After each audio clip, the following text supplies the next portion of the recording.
In the 70s, I went on my raw food vegan diet in 1975, and in 1977 I gave my first workshop in sprouting. But sprouting is kind of a kind of a very simplistic. I think I'm walking in front of things. Oh yeah, and I'm probably making this very difficult for you, Kevin, aren't I? Because I'm a mover.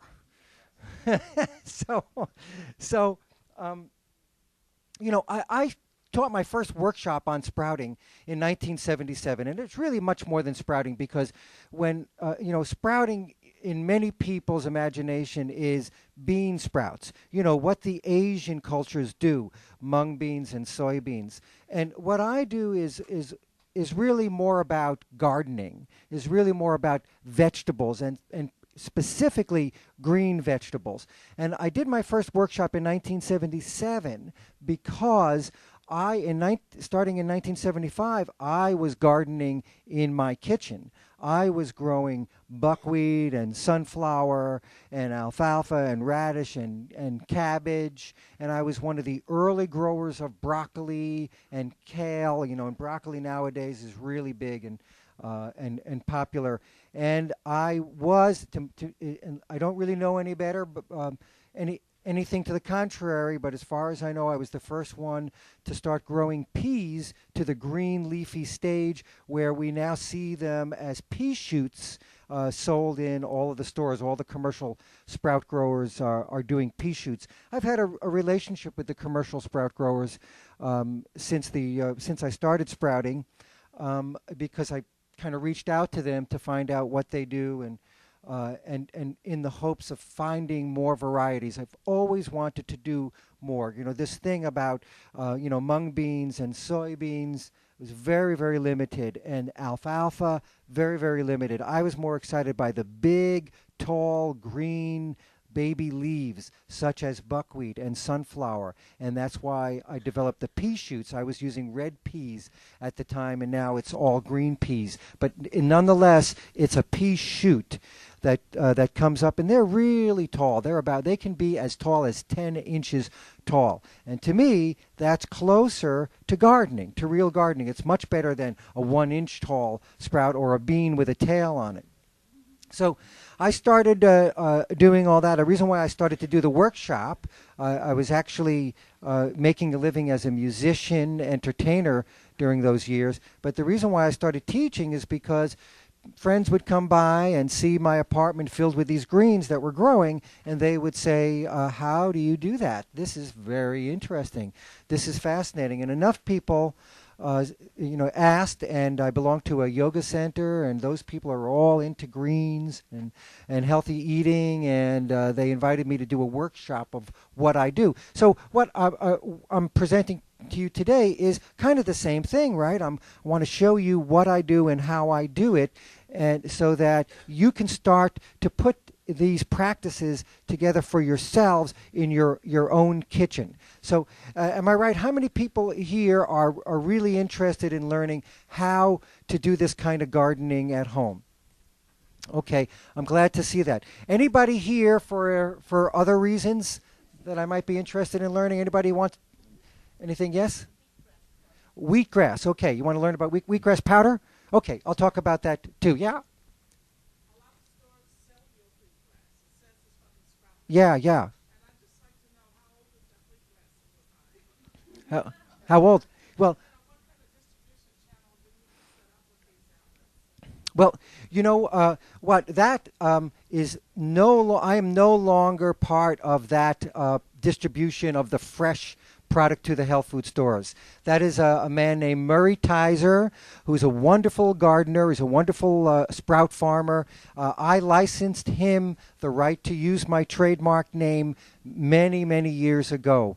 And so I can't take credit for all his beautiful gardening. But he's a good friend, and we have a wonderful relationship. I never made any money on that donation of my trademark. I sold him the rights to use my name for $1, and I did that because I wasn't into doing lawsuits and dealing with lawyers. And Murray's a good guy, and he said, look, Steve, you're never going to find me writing a book or doing a lecture in front of people. I just want to be a farmer. I want to grow the best sprouts I possibly can. And he does a great job. And so I can't answer that question directly, but I do. But let me get started since we only have about 45 minutes. Am I right about that? 45 minutes. We only have that short time, and I have a lot of things to show you. And what you see on the screen, I don't know how it looks to you. It looks kind of dark, but that's a salad of sprouts, and that looks dark to me. How visible is that to you all? No. It's too light in here, you think? Well, okay. Well, the thing is that does not look as beautiful as it can look, but looks a little better, right? But there's still some things we can correct. I'm not going to take time to do the technical thing, because I don't know how or what to change. So we're just going to go with it. But they're a big, beautiful sprout salad.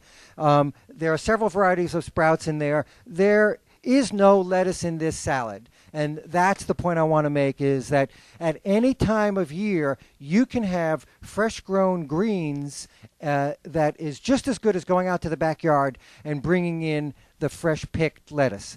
And this is the beauty of this kitchen gardening, because you could do it in the middle of January with 6 inches of snow outside your door, and you could do it on top of Mount McKinley in Alaska. Wherever you live, as long as you have seeds and water, you can grow fresh greens.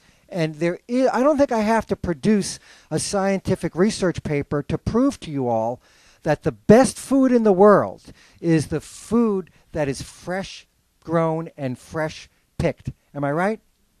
So this is what you can accomplish with your own kitchen gardening. And yeah, this is the traditional bean sprouts, okay? So these are now beans with tails on them. And you see things like mung and lentils and green peas and chickpeas. But this over here, those are green leafy vegetables. And I'm more about the baby greens. So things like radish and cabbage and broccoli and sunflower, all these vegetables from the backyard garden. These are the kind of things you can grow for 7 days and eat them in their baby form. And they're way more nutritious. And we also are growing things in the kitchen garden that we don't normally eat from the backyard garden. So in your backyard, you've got alfalfa, and you've got clover, and you've got buckwheat, and you probably don't know it. But all of the grazing animals, they're grazing on those foods. And they have no problem digesting them, but they're a little bit too fibrous for us to digest them. So if we grow them only for 7 days, 7 to 14 days, then they're in a very delicate stage, and they're easy to chew. They're delectable and easy to digest. And so this is traditional Asian use for things. And here are some of the greens that you can grow. These are some of these varieties these are grown by my friends in Holland, and Koppert Crest company, and they grow in soil because that's their tradition. But these are some of the baby greens that we can grow, things like mustard and chives and broccoli. And you can see the beautiful greens. And he does a nice part. See, his business is bringing these baby greens to restaurants. So he makes them look quite appetizing with things like that. But that's what our sprouts look like. He does a really nice job of this presentation. And so what I do, a little more bulk. I'm not doing I'm not garnishing my salad. I'm creating my salad from these green foods. So there is a beautiful buckwheat being held by the child. And on the left is pea greens. These are pea shoots by the lady. And sprouts do make you strong. And now let's talk a little bit about the beautiful nutritional benefits here. So leafy sprouts are all about 4% protein. That is way more than most other greens like lettuces. So, even iceberg lettuce, you're not going to even get 1% out of that. And romaine lettuce, which is so common, 1.5%. And even spinach, only 3%. So this is an indicator. If the protein is high, then what about all of the other nutrients?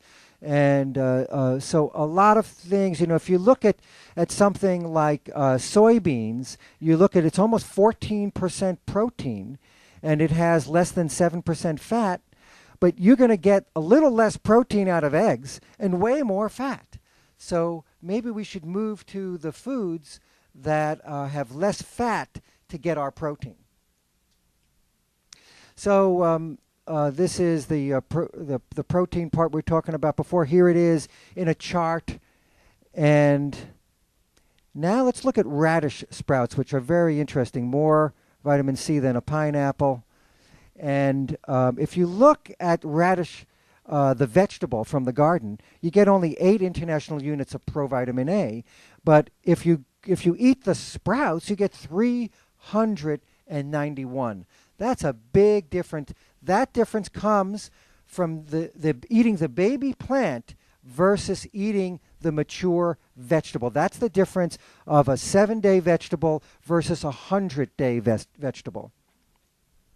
And here are some of the other differences between the vitamin A. The sprouts are red, and the mature radish is green. So you can look at calcium and magnesium and phosphorus, and even the protein is way more, almost 4 times more.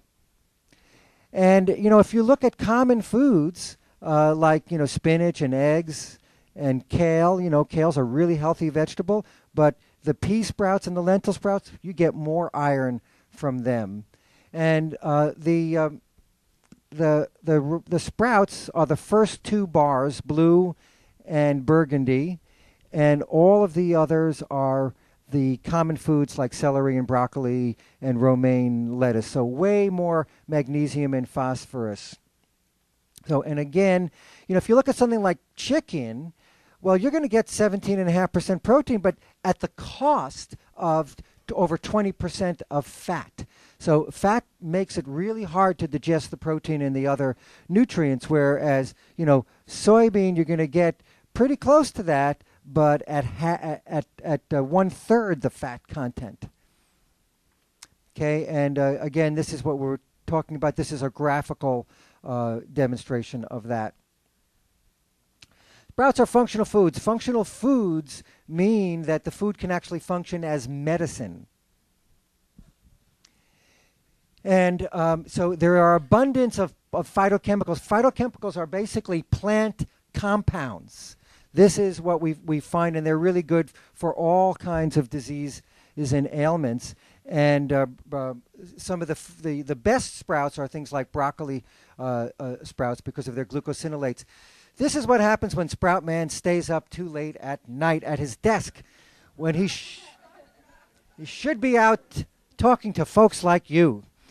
But yeah, sprouts will grow anywhere. So,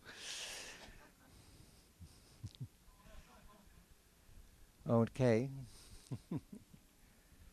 So some of the phytochemicals in sprouts are the estrogens and saponins and antioxidants and bioflavonoids and carotenes and indoles and isoflavones and sulforaphane and phytoesterols. These are all wonderful plant compounds. So we're not talking about the ABC vitamins anymore, or things like magnesium and phosphorus and iron. Now we're talking about plant compounds, phytochemicals, and these are the things we really need to get from fresh living vegetables.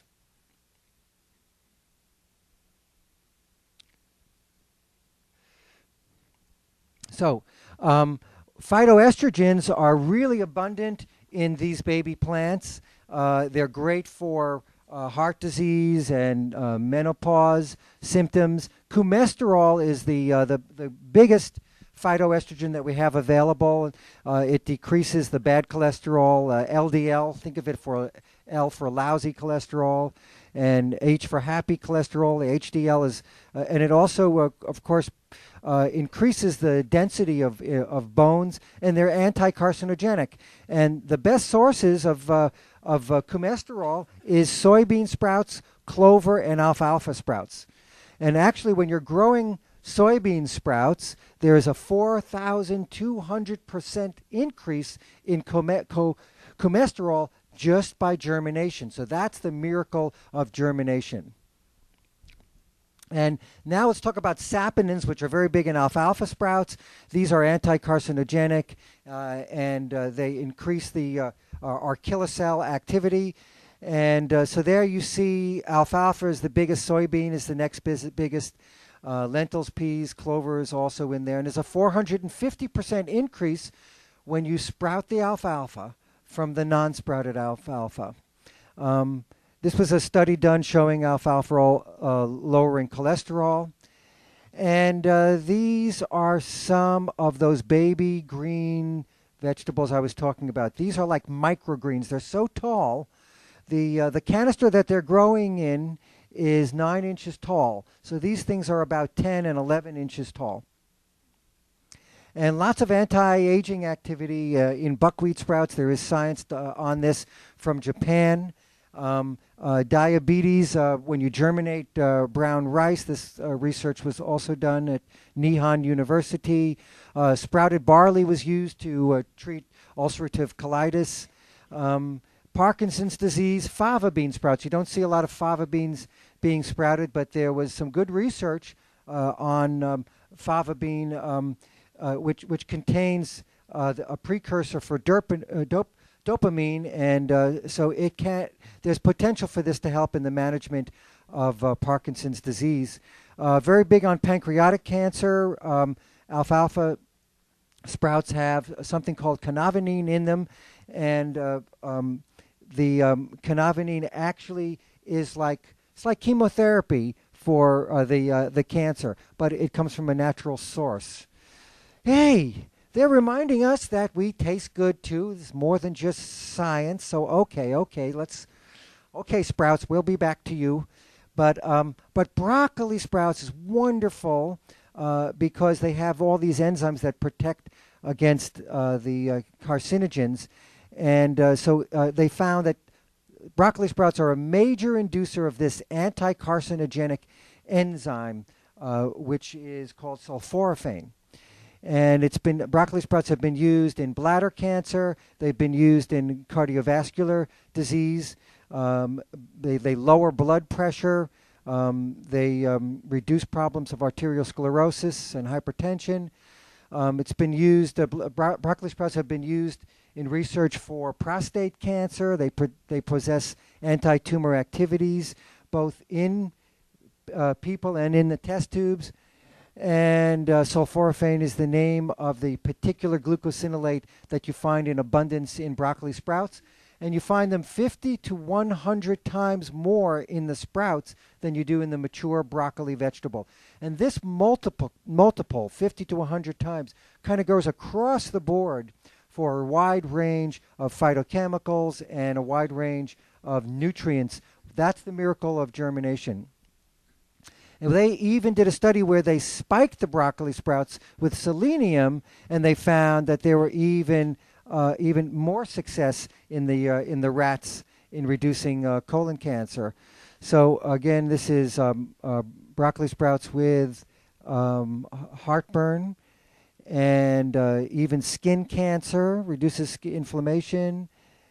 And so that's a lot about the science behind the nutrition in here. And there's a lot on broccoli because there's a lot of money behind broccoli. They actually tried to patent broccoli sprouts back in the late 90s, and we managed to pull together our money. The small sprout industry pulled together enough money to say, hey, you can't do that.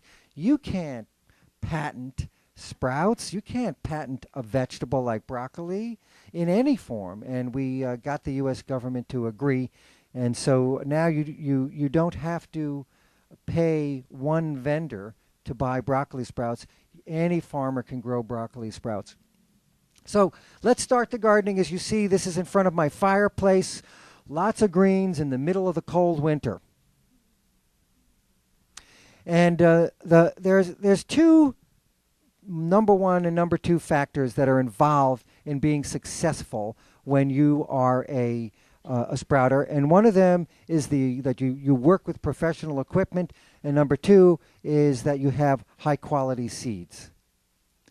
And you know, if you use a method like the jar method, you're going to get results where you really don't have happy looking sprouts. Only the sprouts on the perimeter of the jar are going to get green. But if you use a vertical growing technique, there's a lot more air, there's a lot more light, and you can now harvest from the top, from the surface, and that they're all green, and underneath it's a little yellow, but wait a day, and that second level is now very green. It's greening up from exposure to the light. Not so in a jar method. Jar methods cause a lot of mold because of the lack of air circulation, and also water gets stuck in the jars. So it's folklore that you use jars for sprouting. I used, many of you have seen in my books, I use baskets for sprouting. I had to stop using baskets because they're not organic. They all get sprayed with insecticides now before they get put on the containers from China. So organic is a priority for me. And so I had to give up the beautiful baskets, which is now used growing. That's growing, that is growing garlic chives in it. That's what garlic chive sprouts look like.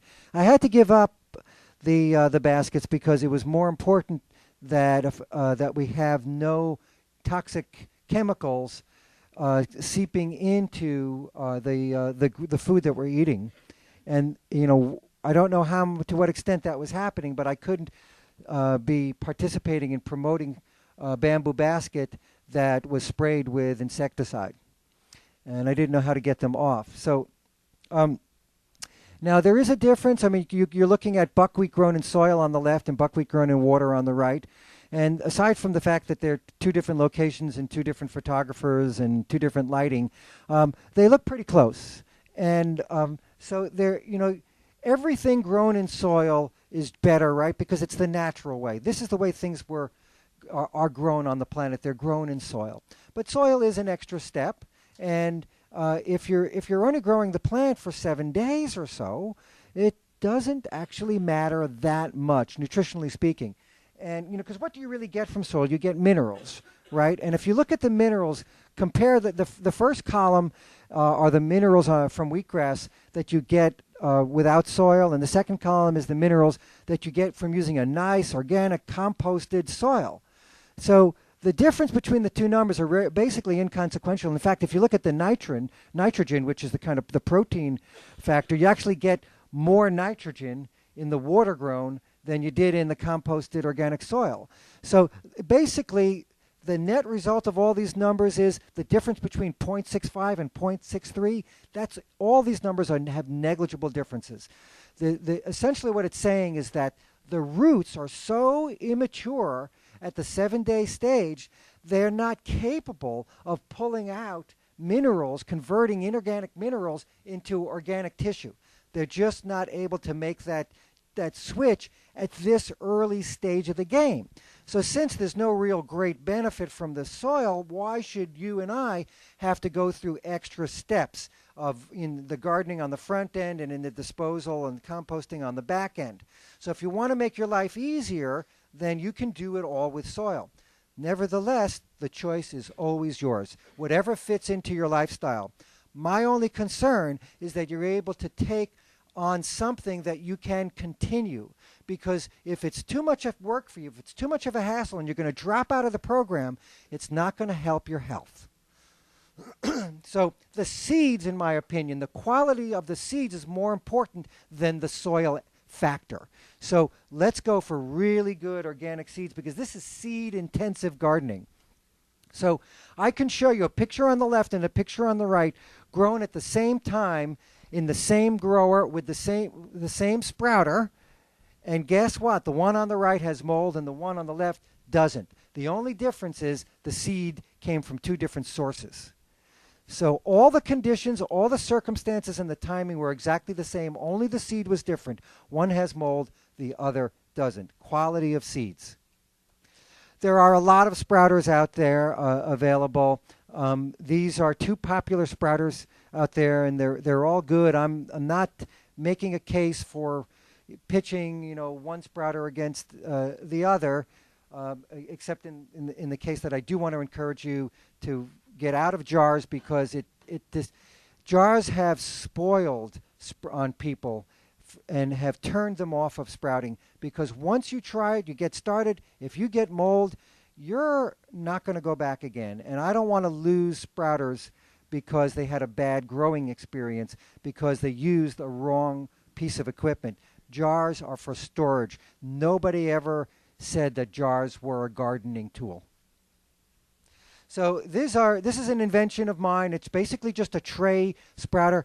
My book, Sprouts the Miracle Food, which is down at one of the exhibit tables there. There's a book table there, and you'll find all my books there.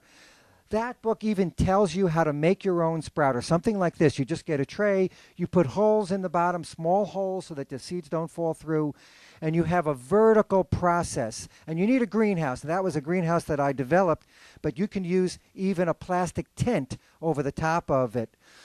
So there is the sprout house with the plastic that I developed, and there is the sprout bag. And the sprout bag is not a vertical method. This is more like beans, for bean sprouts, which don't want to grow up and develop a leaf. So if you think of gardening, you have leaves that grow straight up, right? And they open up, and that's vertical gardening. But bean sprouts are all kind of twisted and turned. Those can be grown in a sack. And so this is what these look like, bean sprouts. So you got chickpea and lentil and red lentil and French lentil and mung, and and this is what they look like. And they're great for traveling, and they're great if you just want to get started. These things are about $10 or $12 in stores, and so it's a very easy way to get started. It's made out of hemp. They last for many years. They're resistant to mold and mildew. Why? Because the fabric has so many natural oils in it. You know, hemp has some wonderful essential fats in it, which makes them resistant to mold. But in addition, there's air holes throughout the entire bag. So so that what that means is you get perfect drainage. So you're never going to get water trapped in there. And when you have water trapped and you have poor air circulation, you have the perfect conditions for the development of mold. That's why jars create so much mold. So get a good sprouter like this, inexpensive, get started and get going. And there's a lot you can do with these bag sprouts. There's a lot of things you can do. You can even do some green sprouts in them if you roll back the flap, just like I have shown in these pictures. If you roll back the flap, they get a little green too. So you can do a little bit of everything in these. But this is designed to be a vertical sprouter. Although I didn't develop I did develop the sprout bag that you see before, you saw a minute ago. I didn't develop this, but the manufacturer came to me and asked me to help them perfect it. And I do have a fiduciary relationship with this company because I really like the sprouter. It really works well. Notice, the first thing you notice is that that barrel, the top barrel is the growing barrel, the bottom barrel is the water reservoir, but the top barrel is 8 inches tall. And the sprouts can even grow over the top. So I said, great, because now I can grow 10-inch tall microgreens. I can really grow the good stuff that looks like backyard vegetables in a sprouter like this. Not like the sprouters that have a 2-inch growing space.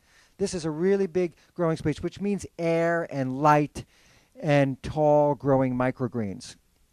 So the quality of the plastic, you know, this is a plastic that I can't pronounce the technical name for it, but on my website, if you go to my website under the FAQ section, there's a whole piece on the type of plastic it is and the testing on it. And you know, the reality is this is a hard plastic. We're not putting any acids in there to make contact with the plastic. We're not putting heat to make contact with the plastic.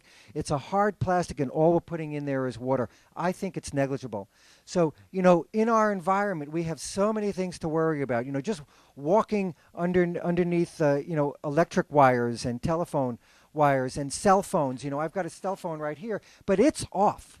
It's off because I don't want to be feeling the 60 cycles per second that all of our electronics that are produce. I want, you know, I would rather be outside on the grass with my shoes off and be absorbing the 7.83 cycles per second that is the Earth's magnetic field.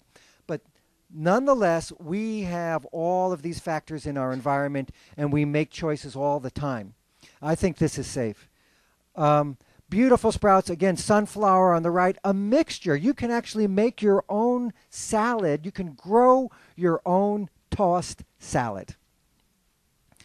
So, and here's you can actually divide them. There are sections in there, and you can see on the left there's 4 flavors growing side by side. On the right, 2 days later, that's what it looks like. So it comes up very fast. On the right, you have 7-day-old radish, and it's absolutely delicious and gorgeous. And this thing waters for you. The reason why I signed on about this is I've been trying for years to get this kind of kitchen gardening more, to make it more popular, to get more people on board. And you know, us Americans, we're kind of lazy, right? We want to take it in a pill. So we want it done for us. So in order to make it easier, I signed on with this sprouter because it does the watering for us. I thought that's one inhibiting factor for people. They always used to say to me, but what if I'm not home to water? What's going to happen? Well, I've actually gone to workshops for the weekend and left my sprouts growing at home in this sprouter. So a salad mix growing over there on the left, and on the right, they're segregated. So this is what it looks like. This stuff actually grows in front of your eyes. Watch it. This is the second and the 4th day. And this is a couple of days later and a couple of days later. It really, within 10 days, and this is a 10-day-old sprout, but some of them are 5 days and some of them are 7 days. Kids love this because they can literally participate in the growing. They can see it happen. It's really science unfold in front of us. It's living science. And again, buckwheat and pea shoots. And a good book helps to get started. A sprout chart. These are, by the way, downstairs at the book booth. But these sprout charts are just wonderful. And a book like this is the book that shows you how to make your own sprouter using a colander or getting a tray and making holes in it and putting a plastic tent over it. Works really good. How many of you have interest in wheatgrass? Okay, so I'm going to talk for a few minutes about wheatgrass, and I am going to turn back on the lights, and we're going to get to questions and answers. Jessica, how are we doing on time? Okay, so wheatgrass, wonderful wheatgrass, grown without soil, because you can see the black plastic tray on the top. You see there's no soil in there, right? That is just grown in water, and they look pretty good. Okay, so first thing is, for your sprouts, for the best results, you have to say your sprout oath every day. I'm still stuck on the earth here, which is to stand up straight and tall, follow the sun, think green thoughts, drink plenty of water, bathe at least twice a day, listen to classical music because that's the vibration, that's the good energy, and be sproutful and multiply. Wheatgrass, you need a special juicer for wheatgrass. It needs to be kind of squeezed and pressed. But wheatgrass is wonderful for healing wounds. It rebuilds the blood. It alkalinizes the blood, neutralizes toxins. It's the best liver purge I know. And it can be used for a wide variety of things. I used it I had many of these problems: asthma, psoriasis, pre-diabetes. It works because it's a growth hormone stimulant. It's one of the best growth hormone stimulants I know. And it works because it is a colon cleanser, it's a blood purifier, and it's a liver detoxifier. And let me tell you, we're all walking around here with livers that are functioning at maybe 60% of optimum. And if you are sick, you need to get your liver functioning at 90% and 95%. And how are you going to do that? You've got to detoxify. If you want to to reclaim your health, you're going to have to purify your blood, and you're going to have to work on the colon. And things like, colon hydrotherapy, colonics, and enemas, and, taking, rhubarb and aloe, Cape aloe, all these things. A lot of people don't want to talk about the colon. But let me tell you, you can die from colon cancer, but you're never going to die from embarrassment. So let's start getting with the program. So, in wheatgrass, studies as an anti-mutagen, inhibition of carcinogens, studies as a growth hormone, and then, on the right, done without soil. On the left, done with soil. This is the Easy Green Sprouter on the right, and homegrown in soil on the left. And so there are many things you can do with wheatgrass. So there are advantages. You can't do that with soil-grown wheatgrass. This is my wheatgrass grower that I developed. You can use with soil or without soil. And the nice thing about this is you can keep on adding levels. It can go right up to the ceiling, which is really good. And it starts with start spraying in the young days. It has a greenhouse cover on it. This is one way to grow it with soil or without soil. It's your choice. Over here, you can see you can just pick up the mat without soil, and it still looks really good. And you don't see any mold on the right-hand side picture. You don't see any mold. It's really good when you're working without soil. You can really flush those roots, and you're flushing away the fungus that makes mold. So it's helpful. On the left, you can see the mold. On the right, no mold. Same grower, different seed. The secret is in the seed. A good book helps. Once again, this book has a lot of information. You can go browse it downstairs. And indoors versus outdoors, right? On the left, you're growing indoors. On the right, you're growing outdoors. The indoor wheatgrass is only about 10, 12, 14 days old. The outdoor wheatgrass is about 3 months old. But which do you think is better? Well, grown under solar energy in 2 feet of soil is much better than 2 inches of soil. Wheatgrass these days is available in a variety of ways. This wheatgrass is freeze-dried on the left, or it's frozen on the right. People have cured themselves using this frozen wheatgrass, and they've never touched fresh wheatgrass in their life. They've just operated on frozen. So this stuff does work. And the secret is that wheatgrass, this is actually a blade of wheatgrass. It's thinner than a pencil. What you see there looks like a Christmas tree. That's the aura. That's the aura of wheatgrass. That's the electromagnetic energy that comes off of wheatgrass. Energy makes you jump out of your skin, and that's the chlorophyll molecule on the right. A doctor in Australia, he's made an extract of wheatgrass, and he takes the fresh wheatgrass juice, makes an extract, just like we have extracts of echinacea, extracts of ginseng. He's made an extract, he puts it in creams. People are using it on their eczema. Eczema disappears. So a Living Foods menu with many wonderful things on it. Sprout bread. You can make bread as a cracker or as a loaf, but this has no flour. This is 100% sprouts. You grow the sprouts, you grind them up, and you form a loaf. And this is baked at low temperatures, but you can dehydrate them also. Your choice. Use a wonderful dehydrator like this. And it's not just for fruits and vegetables. It's for also doing things like seed cheese. The hydrator on the left, I think it's called it's called the garden maker, the garden harvester machine. I know they're on my website. They're made by Nesco, so it's a good company. The one on the left is the L'Equip dehydrator. They're both excellent. I like these because they have digital readouts, digital thermostats, so you can adjust to the degree. Pardon me?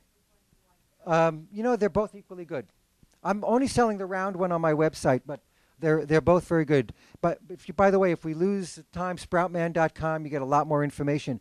Psoriasis. I had a personal fight with psoriasis. It took me 10 years. I was ashamed to be in the health food business because I had fallen down on my health. I have a family, I have stress, I have a business. I wasn't eating the way I used to eat. things had changed. I had to get my act together. I looked terrible. You can't see it so badly in this light, that so well in this light, but it was all over my face, and then it went down all over the body. And you know, you can look at me today and you don't see it. What do they say? You know, what these guys say, they say basically it's a chronic, a chronic lifelong condition. There is currently no cure. The American Academy of Dermatology. Psoriasis is a chronic autoimmune disease. You need steroid medications. Okay, well, not in my case. And this, you know, sprouts keep you young, living foods keep you young, and from a sprout to a sprout, let's have some questions and answers. You can do it. Can we turn the lights on and get some questions and answers? Okay, straight in the back, sir. Go ahead. You, yes, ma'am. I couldn't see you. Go ahead. Oh, the lights are on. Now I see. She is a woman. Excellent.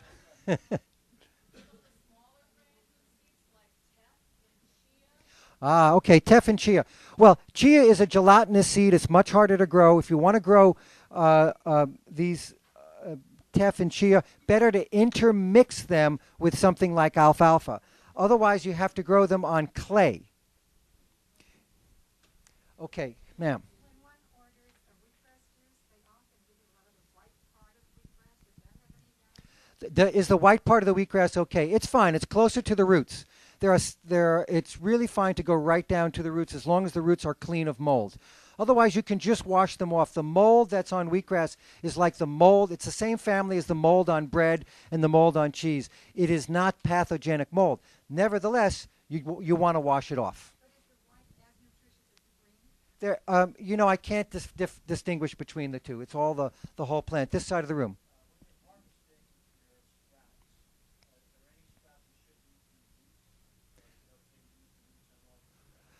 You know, this is the only form of agriculture where I know where you can eat the whole plant. You can eat the roots as well.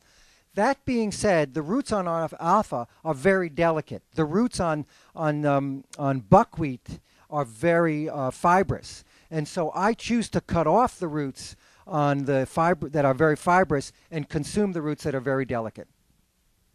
Okay, ma'am, against the wall. Is there any sprout that's toxic? To pets. Oh, to pets.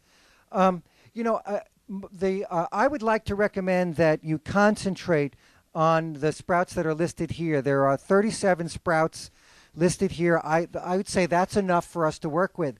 I mean, you'd be hard pressed to name 37 vegetables in your backyard garden. So we have a big enough group. Now, that being said, there are some vegetables and there are some legumes that have toxins in them. And you know, there was this whole story about alfalfa sprouts having canavanine, which I mentioned before, a toxin in them.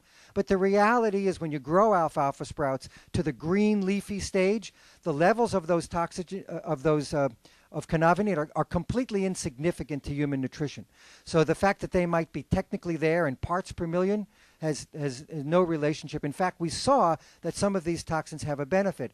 And there are there are toxins in everything. You know, if you think about it, there's toxins in coffee beans. There are tractolosides in coffee beans, and there's toxins in apple seeds, and there's you know, the whole nightshade family. The peppers all have toxins in them, and apricot pits have toxins in them. So if you want to go look for toxins in nature, you'll find plenty of them.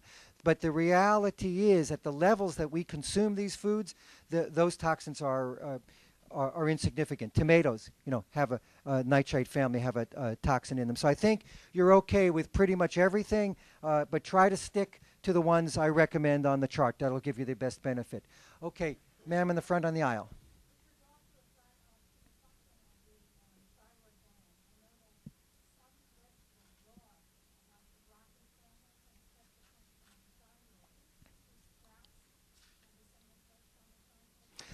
I don't actually have any information about broccoli sprouts affecting the thyroid gland. I'm sorry. Okay, let's see. You, ma'am. I never did any of this before. If I were Okay, that's a good question. How to get started? I recommend. I've shown a couple of sprouters. If you visit my website, there's a lot more information there, and there are two sprouters that I recommend. I mean, there's a lot of sprouters that I've shown more than that on my picture, on my slideshow. But I really don't want to confuse things by offering every type of sprouter. There are companies who offer every type of sprouter. I've selected two: the Sprout Bag, which is for the legume family, the beans and the grains, and it's easy to travel with, and there's never any mold. And then the vertical sprouter. You can also go, if you're the do-it-yourself type, you can build your own.